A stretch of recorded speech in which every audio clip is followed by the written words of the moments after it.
Get ready for the mega battle of Rajya Sabha. Rajya Sabha elections are underway in Uttar Pradesh, Himachal Pradesh and Karnataka. Samajwadi Party Chief Akhilesh Yadav and Uttar Pradesh Chief Minister Yogi Adityanath have cast their votes in the polling station in Lucknow. In Uttar Pradesh, out of 8 seats, the BJP has had a short victory on 7. But the battle is now for the 8th seat, where they are short of just 8 MLAs. Samajwadi Party has fielded 3 candidates and they need the support of 37 MLAs to win 1 seat.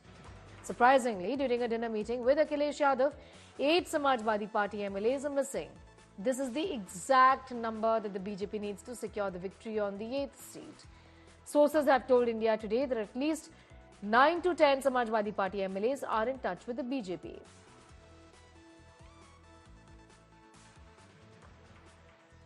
उम्मीद है Samajwadi party के तीनों जीतेंगे, लेकिन खबरें जो आ रही हैं आप भी जानते हो, जो दूसरों के लिए कांटा बोते हैं एक दिन उनके लिए भी कांटे मिलते हैं। बीजेपी चुनाव जीतने के लिए कोई भी हथकंडा अपना सकती है, कोई भी लाभ देने के लिए आश्वासन दे सकती है। बीजेपी है, जीतने के लिए सब कुछ करेगी। जिनको लाभ मिलना होगा कुछ, वो जरूर चले जाएंगे, या जिनको बहुत वादा किया होगा कि आपको चुनाव में ये कर दिया जाएगा, ये मिल जाएगा, वो चले जाएंगे। वो तो सदन में बोल चुका हूँ, जय श्री राम, जय सिया राम। राम रोम रोम में है, राम कण कण में है, राम कण कण में है। आप लोगों के द्वारा पता चल रहा है, और ये देखिए समाजवादी पार्टी के चुनाव चिन्ह से जीते थे, तो देखिए देखा जाएगा आगे। इस तरीके से अगर होगा तो फिर बाद में हम लोग भी देखेंगे। स्थिति दिखाई दे रही है। माननीय प्रधानमंत्री श्री नरेंद्र मोदी जी के नेतृत्व में देश का विकास, आदरणीय योगी आदित्यनाथ जी के नेतृत्व में उत्तर प्रदेश का विकास, इससे प्रभावित बहुत सारे विधायक भाजपा के प्रत्याशियों को जिताना चाहते हैं और भाजपा के पास अपने बहुमत से ज्यादा नंबर हैं। समाजवादी पार्टी ने तीसरा प्रत्याशी खड़ा करके गलती की है। चुनाव की जरूरत नहीं थी, लेकिन तीसरा प्रत्याशी उनके पास नंबर नहीं थे, तब भी उन्होंने खड़ा किया है। आज जब शाम तक वोटों की गिनती होगी तो 8 भाजपा के जीतेंगे, 2 सपा के जीतेंगे।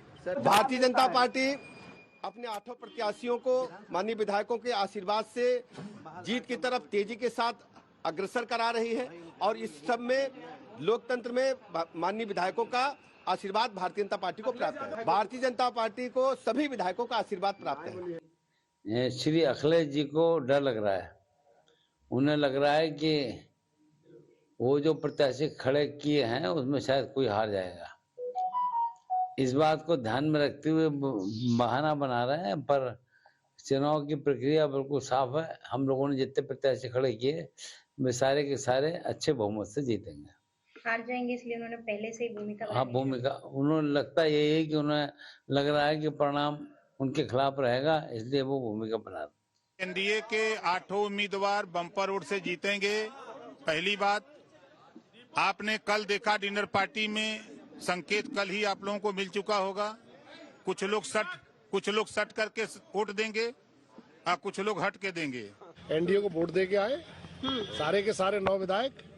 कुछ बातचीत हुई है लोकसभा चुनाव में सीटों को ये हमारा मसला नहीं है। हम पार्टी के सिपाही हैं। सिपाही का जो कर्तव्य होता है उसे हम निभा कर आए। हमारा कैप्टन क्या कर रहे हैं, हमारे राष्ट्रीय अध्यक्ष क्या बातचीत करेंगे नहीं करेंगे, हमें कोई लेना देना नहीं। लेकिन रिश्ता तो 2 तरफा चलता है ना। आप लोगों ने तो वोट दे दिया, बदले में क्या मिलेगा इसको लेके कुछ बातचीत हुई है? ये इसका जवाब हमारे राष्ट्रीय अध्यक्ष आदरणीय जयंत चौधरी जी देंगे। सब लोगों ने, राष्ट्रीय लोकदल के जितने भी एमएलए हैं, सब लोगों ने एनडीए को पक्ष में वोट किया है। आदरणीय चौधरी जयंत जी का निर्देश था, उन्हीं के साथ रहना, उन्हीं के वोट करना है। वोट करके सब लोग।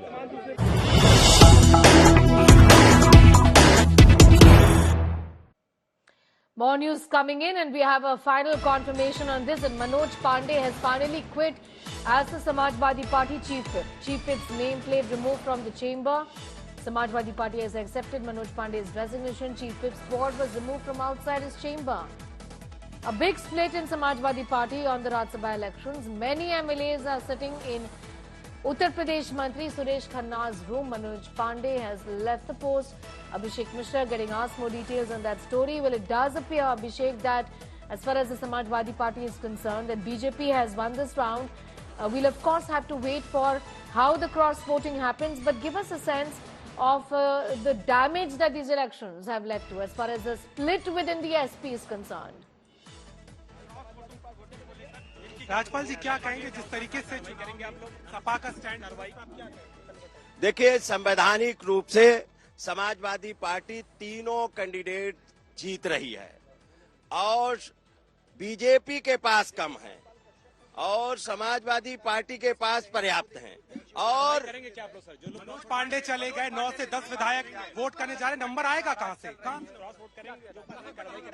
देखिए, हमारे नेता माननीय मुलायम सिंह यादव जी ने माननीय अखिलेश यादव जी को सिखाया है कि कभी धोखा खा लेना, लेकिन धोखा किसी को देना नहीं।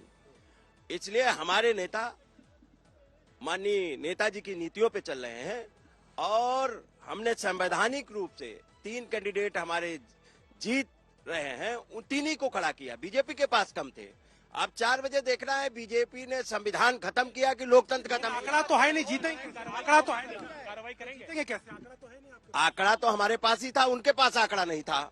आप ये देखिए, उनके पास आंकड़ा नहीं था, हमारे पास तो आंकड़ा था ही। हमने तो उतने कैंडिडेट ही खड़े किए जितने हमारे आंकड़े। कार्रवाई करेंगे? जो विधायक क्रॉस वोटिंग कर रहे हैं। जनता से बड़ी कोई कार्रवाई नहीं होती है।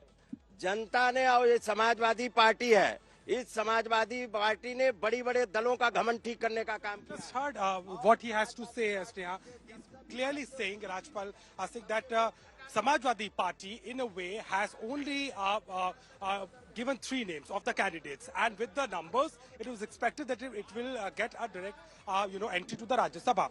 But the BJP has done the poaching. The BJP has done the unethical, getting all these MLAs into themselves. And that is why this election looks like it's been influenced. Now, he's still claiming that by the end of this election, they will have their candidate. But it is very unlikely, as we were discussing alongside, that how the Samajwadi Party, 9 to 10 MLAs, the 10 number is being claimed by India Today First. And still we are maintaining it because the BJP leaders are also saying it. Manoj Pandey resigned. His resignation of the chief whip has been accepted. His nameplate has been removed. Abhay Singh has already voted in favor of the BJP. Rakesh Singh from the Gauriganj of Amethi seat, he has also voted, and several others. So it is a very clear indication that the 8th candidate, Sanjay Seth from the BJP, is going to the Rajya Sabha, and with the kind of reactions, and one by one these MLAs are voicing and reacting, it is very clear that the BJP has successfully been able to get its 8th candidate to the upper house. Yes. Thanking you for the moment, Abhishek Mishra, getting us those details. The number that the BJP required was 8, and it does seem that they've secured the 8 MLAs from the Samajwadi Party there.